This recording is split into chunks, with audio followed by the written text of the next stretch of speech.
За улсын хурлын дарга гишүүдийнхээ өдрийн амралан айлтгая. За энэ өдрүүдэд энэ бидний хэлж байгаа хууль болгон нэг бол улс төрийн ач холбогдолтой, нэг бол эдийн засгийн ач холбогдолтой, за нэг бол нийгмийн ач холбогдолтой ийм одоо хуулийн төсвүүд байгаа. Тэгэхээр гишүүд маань бас энэ хуулийн төсвүүдийг шуурхаа санаачилж хэлцүүлэхээр оруулж ирж байгаад бас талархалтай байна.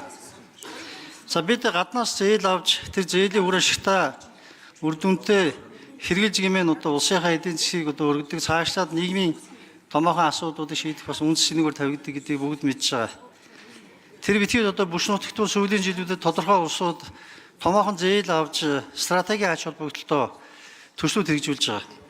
Бидний эргэн тойронд байж байгаа нэг ялангуяа одоо ижил гараанаас гарсан Төв Азийн улсууд байгаа. Төв Азийн улсууд дотор бид тухайлд нэрлэх ёстой.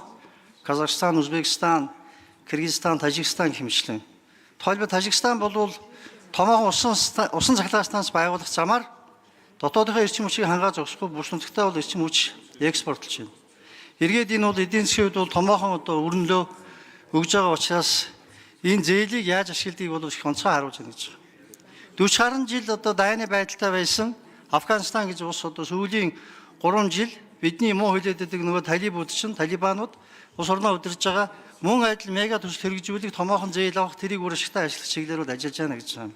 Тэгэхээр зээл бол энэ бол аюултай зүйл бол биш ээ гэдгийг бид бас эдийн засгийн утгаар нь ойлгох ёстой. Тэгэхээр зээлийг бид зөв удирдах чадах уу, тэрийг зөвөр ашигтай ашиглаж чадах уу гэдгээс л бүх зүйл шалтгаалдаг. Тэгэхээр энэ утгаар нь аваад үзэх юм бол Монгол улсад хэрэгжиж байгаа томоохон мега төслүүд, стратегийн ач холбогдолтой төслүүдээр авсан энэ зээлийг шуурхай ашиглах, үр дүнгийн хурдан үзэх зайлшгүй шаардлага байна. Бид нэг төсөл эхэлж гэнэ гээд 10 жилийн дараа дуусах юм шиг байдлаар тэр төслийн үр дүн хүлээснээр бол ямар нэгэн хөгжил улс оронд ирэхгүй. Тэгэхээр энэ талаас нь бодож бид бас энэ одоо хуулийн төслийг бол шуурхай одоо шинэ хилцээд одоо шийдэ гаргачих ёстой гэж бодож байгаа юм. За би хууль санаачлагчаас их тодорхой асуулт асууя.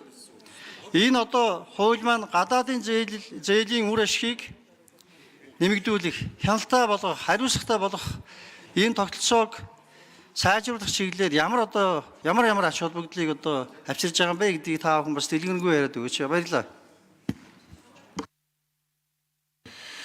За. Асуулт нөгөө анхны хэлэлцүүлэг явж байгаа болохоор байнгын хорооны санал дүгнэлттэй холбогдуулж ажлын хэсэг байнгын хороо хариулах ёстой. За Наран засгийн алтан шагаа гишүүн хариулъя. За баярлалаа.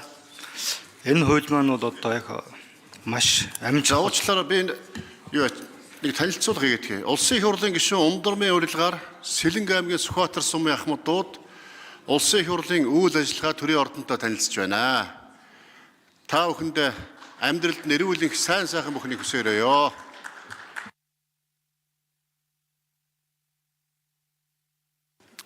За Наран засгийн алтан шагаа гишүүн хариулъя. За баярлалаа. Зүлбакар гишүүний асуултанд хариулъя.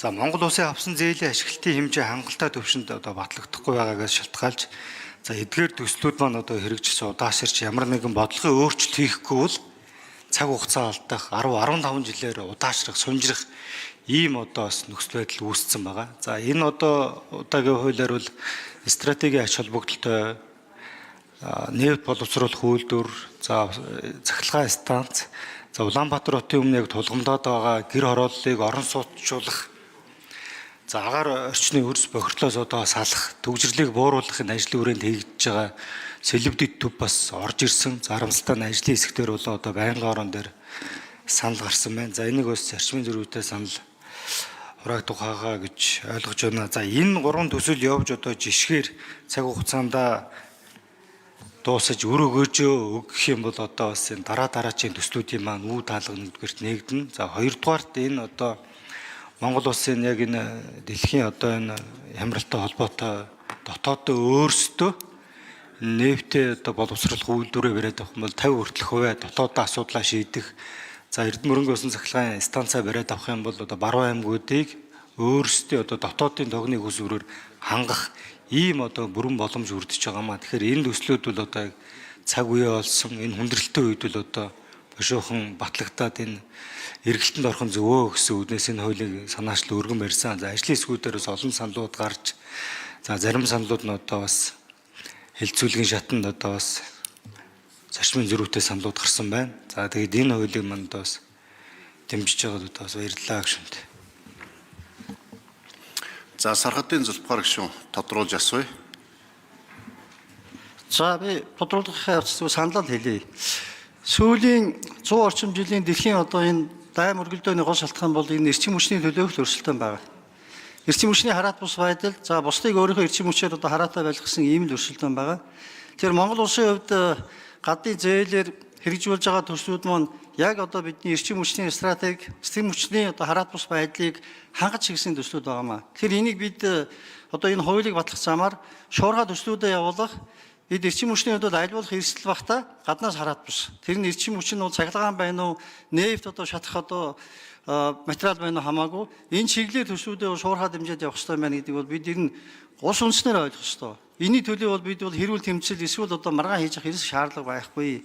Биднээс бусад одоо улс орнууд чинь төрүүлж алхаад төрүүлээд яваад байна. Бид тэднээс хоцож болохгүй гэдгийг бол энэ онцгой анхаарья гэж байгаа юм. Тэгээ би энэ хуулийн төслийг бол бүрэн дэмжиж байна.